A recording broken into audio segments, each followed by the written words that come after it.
हमारे last lecture में हमने रुथरफोर्ड्स अल्फा स्कैटरिंग प्रैक्टिकल जो है उससे कंक्लूजन तक बातें की थी, बराबर है। और 3 कंक्लूजन कौन कौन से थे? First one, most of the space is empty in the atom और most of the region of the atom is being empty. वो क्या है? खाली है पूरा, क्योंकि ज्यादातर अल्फा पार्टिकल्स क्या है? आर पर निकल गए थे। सेकेंड वन हमने क्या कहा था कि थोड़े बहुत जो पार्टिकल्स है वही स्कैटर्ड डाउन हुए थे। उसका मतलब क्या है? जो पॉजिटिव चार्ज है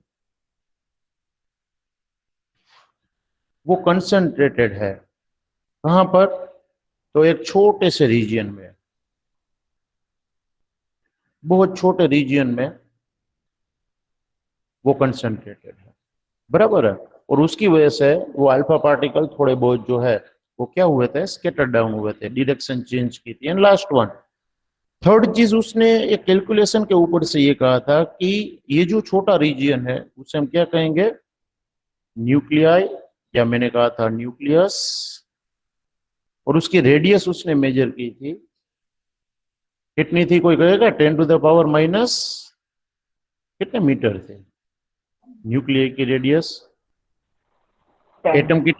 हाँ, 10⁻⁻10 एटम की गई थी। 10⁻⁻15 मीटर जो है वो न्यूक्लियस की रेडियस हमने कही थी। हमने मतलब रुदरफोर्ड ने कहा था कि रेडियस जो है 10⁻⁻15 मीटर, मतलब बहुत छोटी है, निग्लिजिबल है। उसने एक रिलेशन भी दिया था कि आप सोच नहीं सकते उतना छोटा न्यूक्लियस होता है एटम के रिस्पेक्ट में। उसने ये कहा था कि अगर आप एक क्रिकेट बॉल लेते हो तो वो न्यूक्लियस से मान लो छोटा सा, और उसके आजू बाजू का 5 किलोमीटर का जो एरिया है वो एटम है। एटम उतना बड़ा होता है विथ रिस्पेक्ट टू न्यूक्लियस कि 5 किलोमीटर के एरिया जितना बड़ा सर्कल ड्रॉ करते हो, अगर एटम उतना बड़ा है तो न्यूक्लियस सिर्फ एक बॉल की साइज का होगा, टेनिस बॉल की साइज का होगा। तो आप एज्यूम करिए कि ज्यादातर पोर्शन जो है वो खाली पड़ा है। ऐसा उसने कहा। ज्यादातर मतलब कितना? वो रिलेशन भी अब आपको आप एज्यूम कर सकते हो। 5 किलोमीटर बड़ा ग्राउंड अगर आपके पास है तो उसके सेंटर में क्रिकेट बॉल पड़ा है, उतना छोटा न्यूक्लियस जो है वो होता है। ऐसा किसने कहा था? रुदरफोर्ड ने कहा था, बराबर है। तो ये कंक्लूजन्स जो थे उसके ऊपर से एक एटॉमिक मॉडल दिया जिसे हम रुदरफोर्ड्स एटॉमिक मॉडल कहते हैं। उसने ये एज्यूम किया था कि एटम शायद ऐसा हो सकता है। इसके पहले हमने एक मॉडल पढ़ा था, अगर आपको याद है तो, जिसका नाम है थॉमसन एटॉमिक मॉडल। उसने क्या कहा था कि भाई एटम जो है वो वाटरमेलन जैसा होता है। जहां पर रेड कलर होता है वाटरमेलन में, वो नेगेटिव सॉरी पॉजिटिव चार्ज होता है, यूनिफॉर्मली डिस्ट्रीब्यूटेड। और जो सीड्स होते हैं बीच में, प्लम्स होता है, वो पॉजिटिव चार्ज होता है। जो एम्बेडेड होते हैं, ज्वाइंट होता है, यूनिफॉर्मली डिस्ट्रीब्यूटेड फॉर्म में, बराबर है। बट ये उससे थोड़ा अलग एटॉमिक मॉडल है। इसने क्या कहा? ये सारे जो कंक्लूजन है और ऑब्जर्वेशन है उसके ऊपर से, तो सबसे पहले तो इसने ये कहा कि भाई जो पॉजिटिव चार्ज है और ज्यादातर मास है, मतलब most of the mass and positive charged particles और positive charge are concentrated in a small region. Actually में वेरी स्मॉल रीजन लिखना चाहिए, बराबर है। That called nucleus. ये सबसे पहली बात हुई। सबसे पहला जो स्टेटमेंट है वो एटॉमिक मॉडल रुदरफोर्ड का उसके बारे में हुआ। सेकेंड वन, उसने ये कहा कि न्यूक्लियस जो है वो सराउंडेड होता है किससे? Bye electrons. और इलेक्ट्रॉन्स जो वो मूव होते रहते हैं, electrons are moving around the nucleus with high speed. और ये जो पाथ है जिसमें ये मूव होते रहते हैं इलेक्ट्रॉन्स जो है, उसे उसने नाम दिया ऑर्बिट।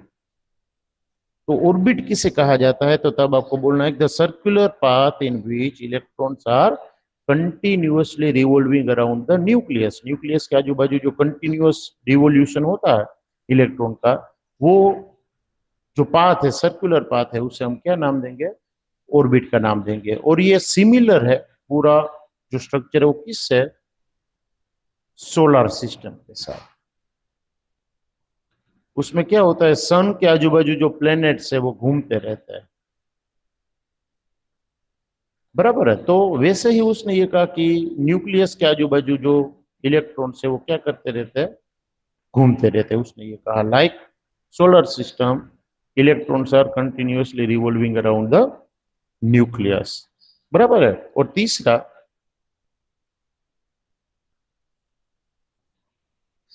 जो एटॉमिक मॉडल का पॉइंट है, वो क्या कहा कि भाई इलेक्ट्रॉन्स जो है वो और न्यूक्लियस, वो एक दूसरे के साथ इलेक्ट्रोस्टैटिक फोर्सेस से जुड़े हुए हैं। ये इलेक्ट्रोस्टैटिक फोर्स क्या है? कोई भी पॉजिटिव और नेगेटिव चार्ज पार्टिकल के बीच में जो अट्रैक्शन शो होता है उसे कहा जाता है इलेक्ट्रोस्टैटिक फोर्सेस।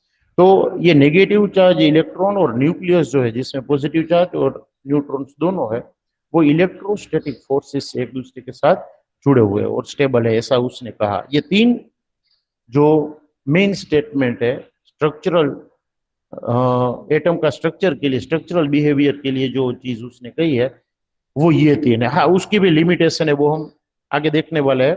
बट इतनी चीज किसने कही? रूदरफोर्ड ने। ये पायोनियर था। सही स्ट्रक्चर जो है पूरा एटम का, वो लगभग लगभग उसने दिया था, बट थोड़ी बहुत जो लिमिटेशंस थी उसे ओवरकम बाकी के नील्स बोहर का जो मॉडल है, क्वांटम मॉडल है, उससे पूरी की गई। बट एक मेन जो एस्पेक्ट था कि भाई बीच में न्यूक्लियस होता है और आजू बाजू इलेक्ट्रॉन्स जो है वो कंटिन्यूअसली रिवॉल्व होते रहते हैं। तो ये जो मेन बेस देने वाला है, ख्याल देने वाला जो साइंटिस्ट था, वो था रूथरफोर्ड, बराबर है। तो ये रूथरफोर्ड एटॉमिक मॉडल था। हमें अभी एक दो पॉइंट्स बीच में पढ़ने हैं और बाद में इसकी लिमिटेशंस हम पढ़ेंगे। लिमिटेशंस भी इसलिए कि वो एक नया एटॉमिक मॉडल पढ़ना है, बोहर्स एटॉमिक मॉडल। बोहर ने जो एटम कैसा होता है उसका हमारे सामने एक ख्याल रखा था, मॉडल रखा था, वो हमें पढ़ना है। बट उससे पहले दो तीन चीजों का आपको पता होना चाहिए जो हमें पढ़नी है। उसमें पहला है एटॉमिक नंबर, एकदम इजी है, 10th में आप पढ़ चुके हो। और दूसरा है एटॉमिक मास। किसे एटॉमिक नंबर कहते हैं और किसे एटॉमिक मास कहते हैं? तो हमने लगभग लगभग एटम का जो स्ट्रक्चर है उसका ख्याल गेन किया है कि कैसा होता है एटम का स्ट्रक्चर। तो हमने कहा कि भाई न्यूक्लियस होता है बीच में, जिसमें पॉजिटिवली चार्ज प्रोटॉन और न्यूट्रल न्यूट्रॉन्स होते हैं, और इलेक्ट्रॉन्स जो है वो आजू बाजू होते हैं सामने का। और ज्यादातर मास एटम का कहां पर कंसंट्रेटेड है? तो ये न्यूक्लियस में, बराबर है। मोस्ट ऑफ मास जो है वो यहाँ पर है, क्योंकि इलेक्ट्रॉन का मास तो निग्लिजिबल है, ऐसा हमने कल के लेक्चर में सीखा था। तो एटॉमिक नंबर की डेफिनेशन क्या है? तो atomic number is actually the number of protons present in the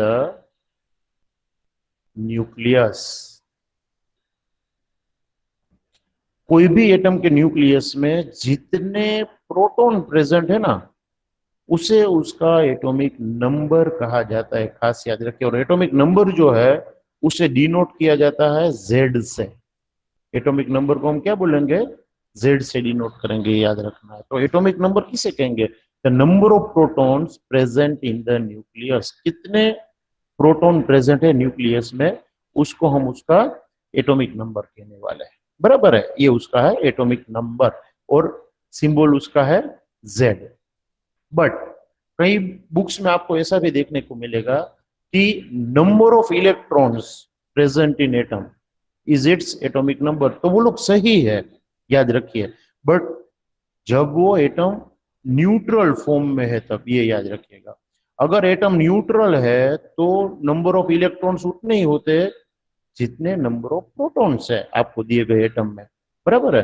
तो न्यूट्रल का मतलब ऊपर कोई चार्ज ना हो। कोई एटम इलेक्ट्रॉन लेता है तो उसके ऊपर नेगेटिव चार्ज आता है, और कोई इलेक्ट्रॉन डोनेट करता है तो उसके ऊपर पॉजिटिव चार्ज आता है। वो हमें याद होना चाहिए। और कोई भी लेन देन नहीं हुई है इलेक्ट्रॉन की तो वो न्यूट्रल कहा जाता है, मतलब उसके ऊपर कोई चार्ज नहीं है। तो तब जितने इलेक्ट्रॉन है उतने ही प्रोटॉन होते हैं। उसका रीजन ये प्रोटॉन पॉजिटिवली चार्ज है while electrons are negatively charge. तो वो चार्ज को न्यूट्रलाइज करने के लिए जितने प्रोटॉन है उतने ही इलेक्ट्रॉन वो दिए गए न्यूट्रल एटम में प्रेजेंट होते हैं। बराबर है। तो कई बार ये नंबर ऑफ प्रोटॉन वाला तो फंडा बिल्कुल सही है, बट कई बार ये भी लिखा जाता है कि एटॉमिक नंबर Z कितना होता है, तो नंबर ऑफ प्रोटॉन तो आप लिख ही सकते हो, it is equal to number of protons present in the atom, or we can say that number of electrons negatively charged है किसमें, न्यूट्रल एटम में।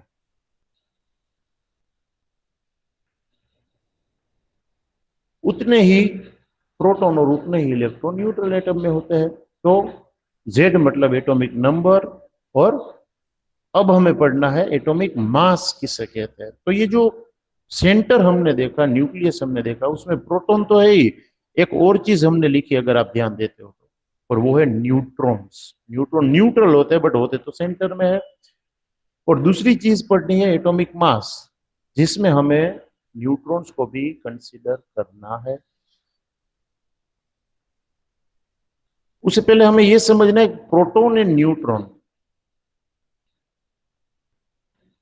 Proton and neutrons are combinedly known as nucleons. ये याद रखना।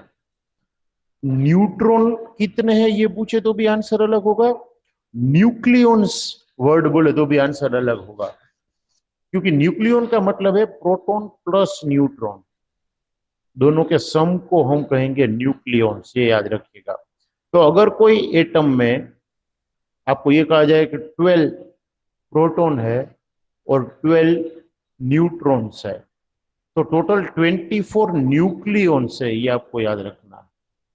बराबर है। तो अगर क्वेश्चंस आप सोल्व कर रहे हो तो खास ध्यान देना, न्यूट्रॉन लिखा या न्यूक्लियॉन लिखा है। न्यूक्लियॉन लिखा है तो प्रोटॉन और न्यूट्रॉन का सम होगा, और सिर्फ न्यूट्रॉन लिखा है तो प्योरली आपको न्यूट्रॉन के नंबर के ऊपर ध्यान देना होगा।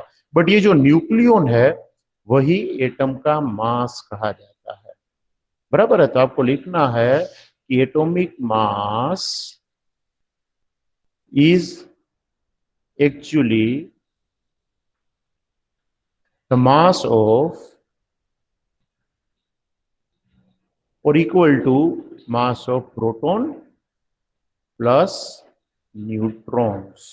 प्रोटॉन और न्यूट्रॉन के सम जितना जनरली वो मास होता है। देखो जनरली वर्ड मैंने इसलिए बोला कि आप जब थर्ड चैप्टर पढ़ोगे ना तो कई सारे एटॉमिक मास ऐसे होंगे कि जो एग्जैक्ट दोनों के सम जितने नहीं आएंगे, थोड़े ज्यादा आएंगे। तो उसका रीजन ये है कि प्रोटॉन के रिस्पेक्ट में न्यूट्रॉन का मास थोड़ा ज्यादा है। याद रखिए, कल के लेक्चर में हमने कहा था कि प्रोटॉन का मास और न्यूट्रॉन का मास लगभग सेम है, बट न्यूट्रॉन स्लाइटली जो है वो ज्यादा मास पजेस करता है विद रिस्पेक्ट टू प्रोटॉन। और ये एटॉमिक मास जो है उसका सिंबल है कैपिटल ए।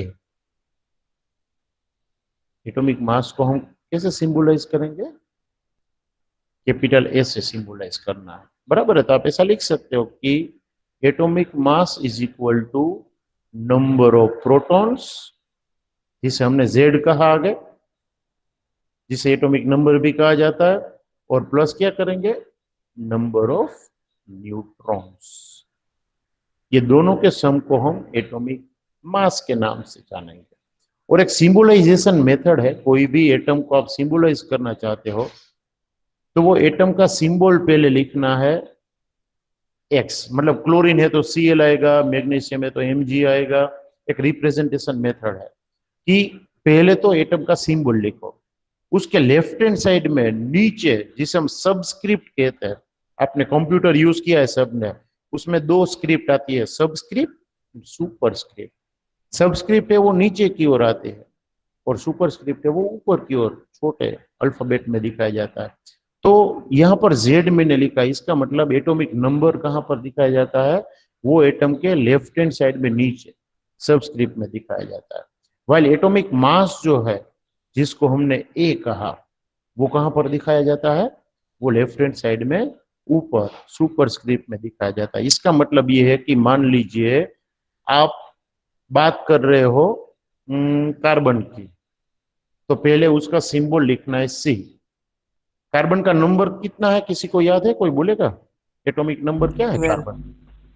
एटॉमिक नंबर बोला, आप मास बोल रहे हो बच्चे। 6 ठीक, सर। सही है, हाँ।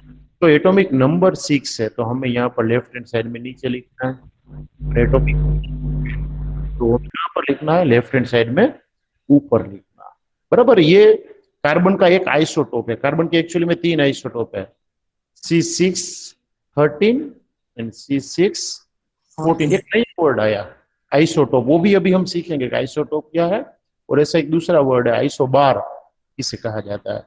बट ये सबसे ज्यादा मिलने वाला आइसोटोप है कौन सा, सी जो है कार्बन का, मतलब कि 6C12 जो है वो सबसे ज्यादा अमाउंट में मिलने वाला आइसोटोप है, ज्यादा प्रोपोर्शन में मिलने वाला आइसोटोप है। इसके ऊपर से आपको क्वेश्चन कर सकता है कि भाई ये सिंबलाइजेशन अगर हमने किया है, तो ये एटम में प्रोटॉन कितने, न्यूट्रॉन कितने, इलेक्ट्रॉन कितने, वो आपको बताना है।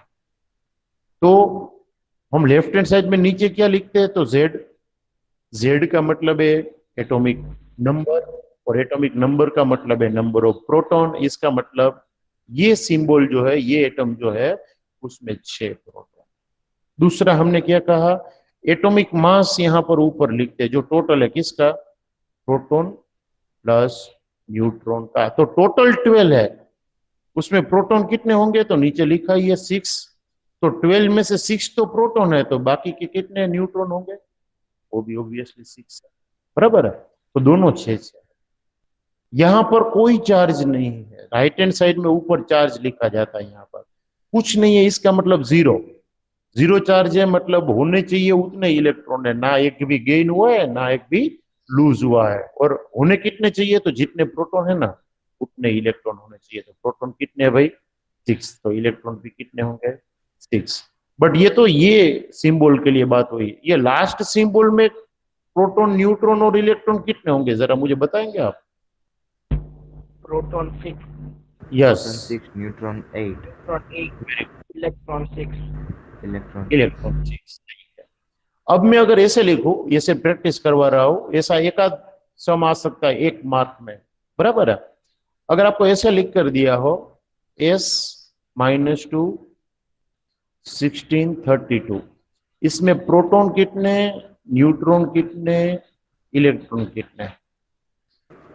16 proton 16 neutron. Neutron 16, neutron 6, electron 16 minus proton, 2. Neutron कितने? न्यूट्रॉन 16 6। हाँ, 16. न्यूट्रॉन भी 16, क्योंकि 32 इलेक्ट्रॉन कितने हैं? 18। 18, वेरी गुड, ये आंसर मुझे अच्छा लगा, क्योंकि 16 तो होना ही चाहिए, बराबर है। 16 प्रोटॉन के सामने 16 इलेक्ट्रॉन तो होंगे, बट -2 है, मतलब 2 इलेक्ट्रॉन गेन हुए हैं। तो 16 थे, 2 गेन हुए, टोटल इलेक्ट्रॉन होंगे 18। तो आपको प्रोटॉन, न्यूट्रॉन और इलेक्ट्रॉन दिए, तो आप सिंबल भी लिख सकते हो। आपको सिंबल दिया है, तो आप प्रोटॉन, न्यूट्रॉन और इलेक्ट्रॉन्स भी लिख सकते हो, बराबर है। एक उल्टा एग्जाम्पल देख, प्रोटॉन 15 है, न्यूट्रॉन 31 है, और इलेक्ट्रॉन 10 है, तो सिंबल क्या होगा? पहले तो क्या सोचना होगा, एक चीज आपको पता होनी चाहिए, देखो क्या।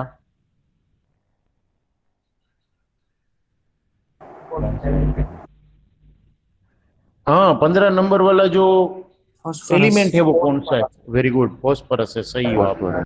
तो पहले हमें उसका सिंबल लिखना है, फॉस्फोरस। अब लेफ्ट हैंड साइड में नीचे नंबर ऑफ प्रोटॉन लिखना है, तो प्रोटॉन कितने लिखेंगे आप? 15. 15। 15 अब देखो न्यूट्रॉन यहाँ पर मैं 16 कर देता हूँ, अब सही है। न्यूट्रॉन 16 है, तो मास कितना होगा? 31. 31। 31। और इलेक्ट्रॉन मैंने 10 लिखा है, तो चार्ज कितना आएगा यहाँ पर? ध्यान Plus से बोलो। Plus +5, very good. क्योंकि टोटल 15 होने चाहिए बट है 10, इसका मतलब 5 लूज हुए हैं, तो यहाँ पर +5 आएगा। तो ये पूरा आपने सिंबल लिख दिया, बराबर है। अगर सिंबल दिया है और प्रोटॉन न्यूट्रॉन इलेक्ट्रॉन आपको कैलकुलेट करना है तो एक ही मार्क में पूछा जाएगा। बट प्रोटॉन न्यूट्रॉन और इलेक्ट्रॉन लिखे है और आप सिंबल लिख रहे हो तो ये 2 मार्क में हो सकता है और पूछा भी जाएगा, बराबर है। इतना अगर आप पता है तो अब हम 2 चीज और सीखनी है हमें, वो है आइसोटोप्स एंड आइसोबार्स, बराबर। आइसोटोप्स क्या है तो खास याद रखिए, they are the species having same atomic number but different atomic mass। Atomic number same है बट मास अलग है ना, तो वो आइसोटॉप्स, खास याद रखिए। We are discussing about isotopes. किसे आइसोटॉप कहेंगे? उसमें नंबर ऑफ प्रोटॉन सेम होने चाहिए। नंबर ऑफ प्रोटॉन मतलब एटॉमिक नंबर सेम होना चाहिए, बट न्यूट्रॉन्स अलग अलग होंगे, क्योंकि प्रोटॉन सेम है और न्यूट्रॉन अलग है तो भी मास क्या होगा? अलग होगा। तो ऐसे जो स्पीसीज है उसे हम कहेंगे एक दूसरे के आइसोटोप्स, खास याद रखिए, बराबर है। और आइसोटोप का बेस्ट एग्जांपल है हाइड्रोजन। हाइड्रोजन एलिमेंट जो है उसमें एक्चुअली में 3 टाइप के पार्टिकल्स पाए जाते हैं, 3 टाइप के आइसोटोप्स पाए जाते हैं। आप जितना भी हाइड्रोजन लेते हो उसमें 99.8985 जितना 985% जितना प्रोटियम नाम का आइसोटोप मिलता है, जिसका सिंबल है 1H1। अब देखो, अब मैंने सिंबल लिखा ना, तो उसके ऊपर से आपको प्रोटॉन न्यूट्रॉन के बारे में पता चल जाएगा। Protium deuterium and tritium. हाँ सही है, प्रोटियम ड्यूटेरियम ट्रिटियम, वो 3 आइसोटोप है। बट प्रोटियम में कितने प्रोटॉन है और कितने न्यूट्रॉन है? तो प्रोटॉन 1 है और न्यूट्रॉन कितने हैं? Zero. कोई बताएगा मुझे कितने न्यूट्रॉन होंगे? जीरो। 0, यस। क्योंकि दोनों का सम यहाँ पर होता है, तो 1 तो प्रोटॉन ही है तो 0 ही न्यूट्रॉन होगा, तो ही सम क्या होगा? दोनों का 1 होगा, बराबर है। तो प्रोटियम जो है उसमें 1 प्रोटॉन होता है और 0 न्यूट्रॉन होता है। हाइड्रोजन में ही एक दूसरा आइसोटोप पाया जाता है, जैसे एक प्रोटियम है वैसा दूसरा पाया जाता है ड्यूटेरियम। इसका प्रोपोर्शन बहुत कम होता है, लगभग 0.015% ही पाया जाता है। जितना भी आपने हाइड्रोजन लिया है उसके अमाउंट में 0.015% ड्यूटेरियम पाया जाता है। और उसका जो सिंबल है वो है 2D1। इसका मतलब है प्रोटॉन तो एक ही है, न्यूट्रॉन कितने होंगे? एक। एक, तो दोनों का सम क्या होगा? यहाँ पर 2 होगा। तो न्यूट्रॉन के नंबर अलग है, आप देखिए। और रेयरली मिलने वाला तीसरा आइसोटोप 10⁻⁻15% उसके पाए जाते हैं। जितना भी आप हाइड्रोजन लेते हो उसमें 10⁻⁻15% ट्रिटियम होता है, जिसका सिंबल है 3T1, ट्रिटियम का टी। अब देखो यहां पर 1 है, इसका सीधा मतलब एक प्रोटॉन एक ही है, बट यहां पर टोटल 3 लिखा है तो 3 - 1 मतलब 2। न्यूट्रॉन 3 हो गए, 2 2 हो गए। बराबर। तो सब आइसोटोप्स आप एक साथ देखो तो प्रोटॉन सब में सेम है, मतलब एटॉमिक नंबर सेम है, बट न्यूट्रॉन सब में अलग अलग है। मतलब टोटल प्रोटॉन और न्यूट्रॉन से जो मास बनता है वो सभी में अलग है। तो हमने डेफिनेशन दी ना कि isotopes are the species having same atomic number but different atomic mass. तो ये तीनों में एटॉमिक मास अलग है बट एटॉमिक नंबर तो सेम है, तो ये तीनों एक दूसरे के आइसोटोप्स है। और खास याद रखिए, जो आइसोटोप्स है उसमें इलेक्ट्रॉन तो सेम ही है, इलेक्ट्रॉन में कोई फर्क नहीं है, सिर्फ न्यूट्रॉन के नंबर में फर्क है। और कोई भी एलिमेंट की केमिकल प्रॉपर्टी है वो उसके इलेक्ट्रॉन्स के नंबर पर डिपेंड करती है ज्यादातर, और वो तो तीनों में क्या है? तो सेम है।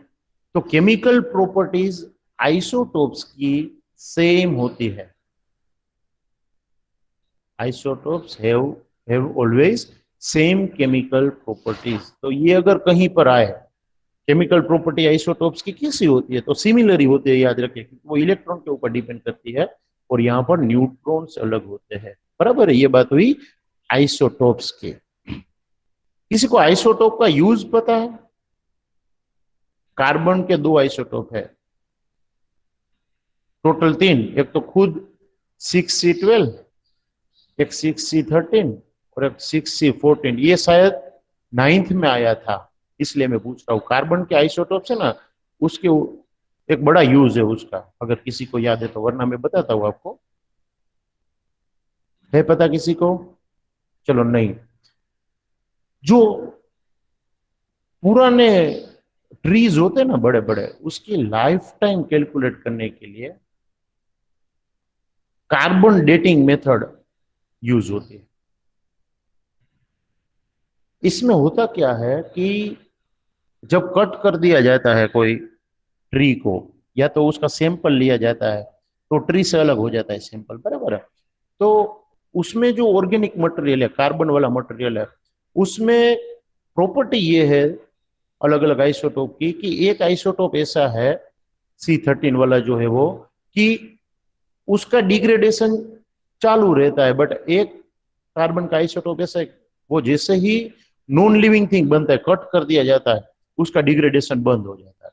पहले दोनों इक्वल अमाउंट में होते हैं अंदर, बट एक का डिग्रेडेशन चालू रहता है, कट कर दो बाद में भी एक का डिग्रेडेशन बंद हो जाता है। डिग्रेड होना मतलब कम होना।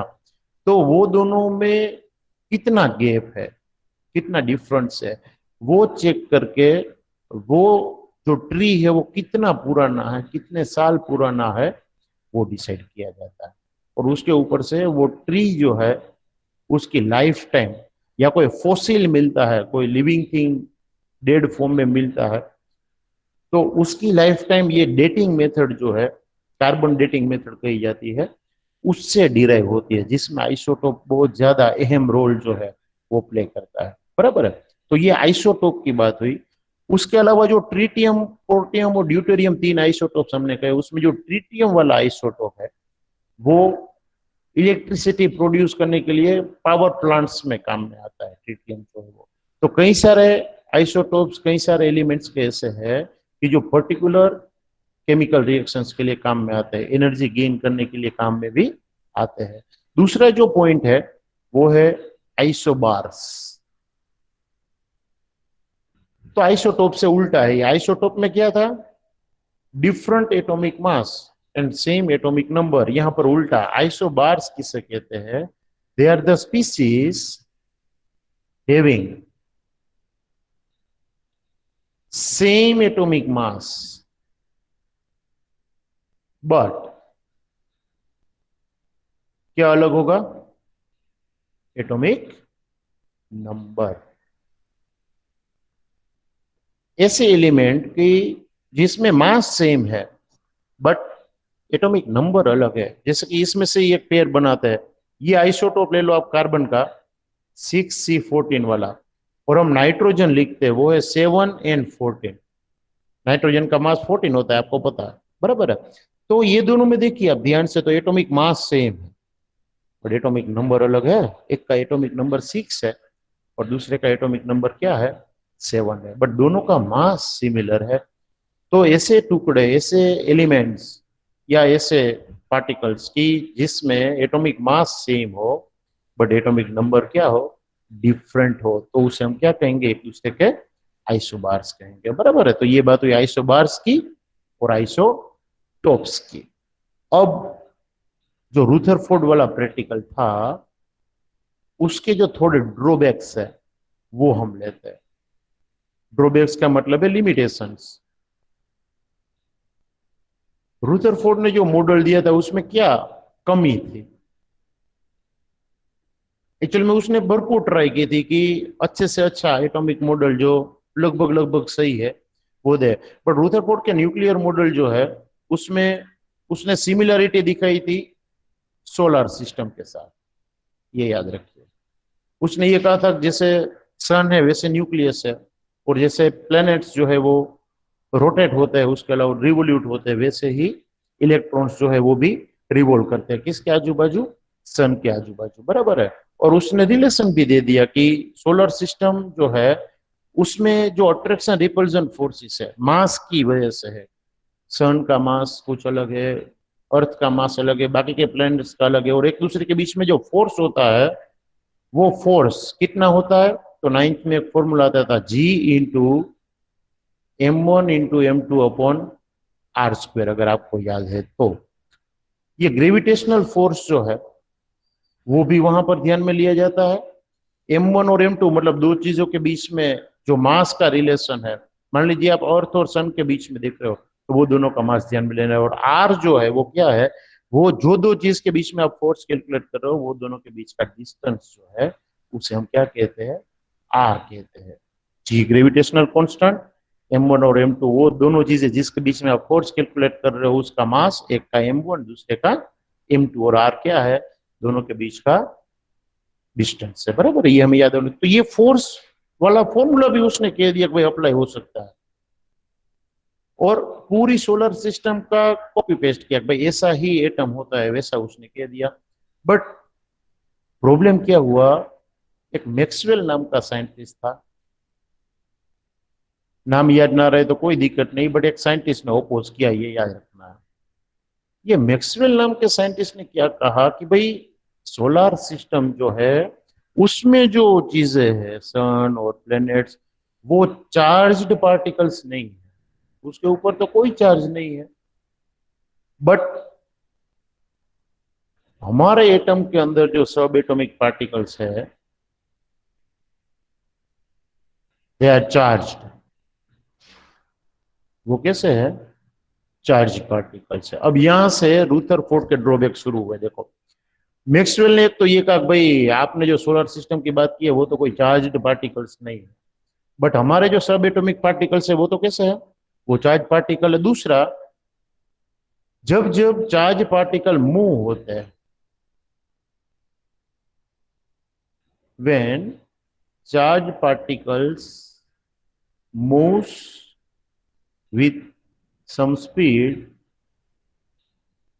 it forms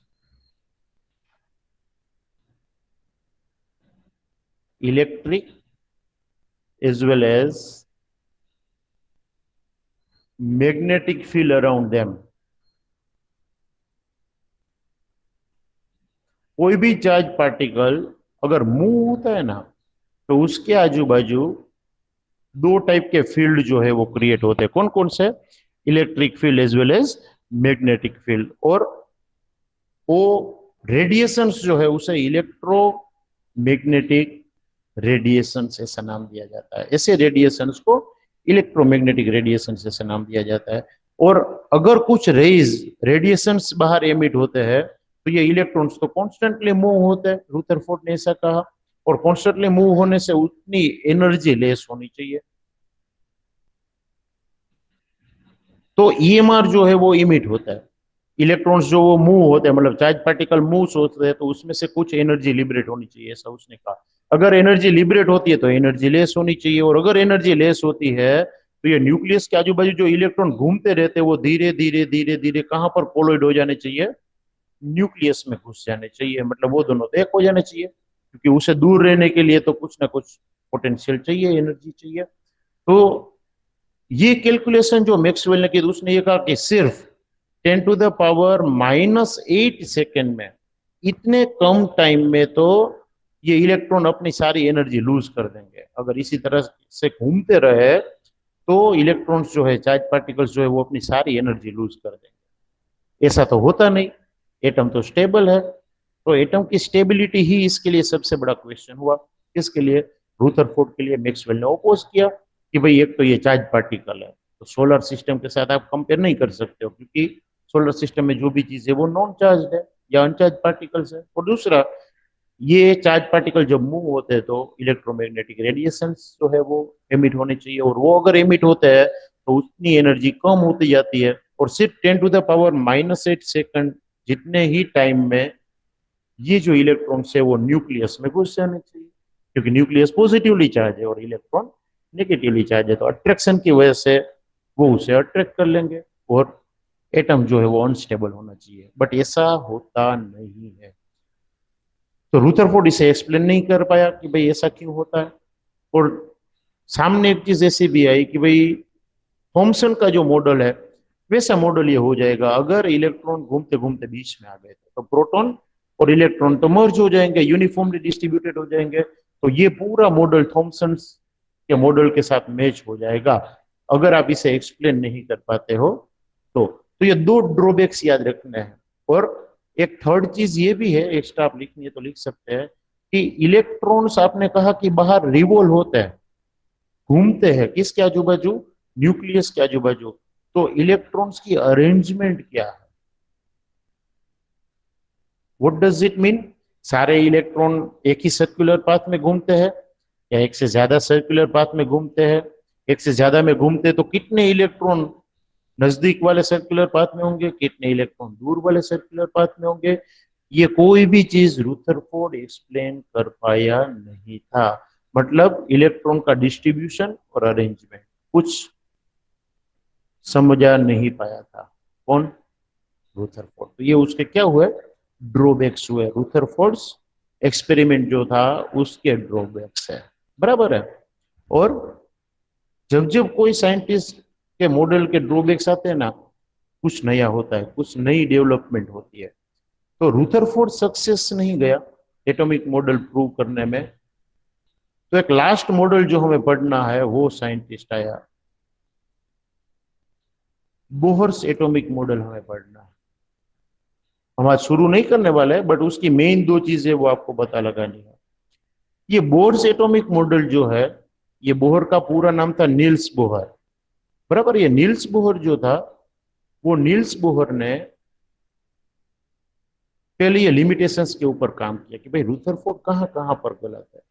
हमें पता है कि ईएमआर मतलब इलेक्ट्रोमैग्नेटिक रेडिएशंस जो है वो क्या होने चाहिए, इमिट होने चाहिए। तो वो क्यों नहीं होते या होते हैं तो ध्यान में क्यों नहीं लिए गए? तो दो चीजें उसने ऑब्जर्व की। सबसे पहले तो कि ड्यूअल कैरेक्टर पोजेस करता है कौन, इलेक्ट्रोमैग्नेटिक रेडिएशन। इलेक्ट्रोमैग्नेटिक रेडिएशन जो है वो ड्यूअल नेचर का मतलब है वो पार्टिकल की प्रॉपर्टीज भी पोजेस करता है एंड वेव वाला नेचर भी पोजेस करता है। दोनों नेचर, पार्टिकल की तरह भी बिहेव करता है, वेव की तरह भी बिहेव करता है। और दूसरा कि कोई भी एटम कितने इलेक्ट्रोमैग्नेटिक रेडिएशन एब्जॉर्ब करेगा या इमिट करेगा, उसका ग्राफ उसने ड्रॉ किया, उसे कहा जाता है स्पेक्ट्रा। ऐसे ग्राफ को कहा जाता है स्पेक्ट्रा। एटम का है इसलिए उसे एटॉमिक स्पेक्ट्रा कहा जाता है।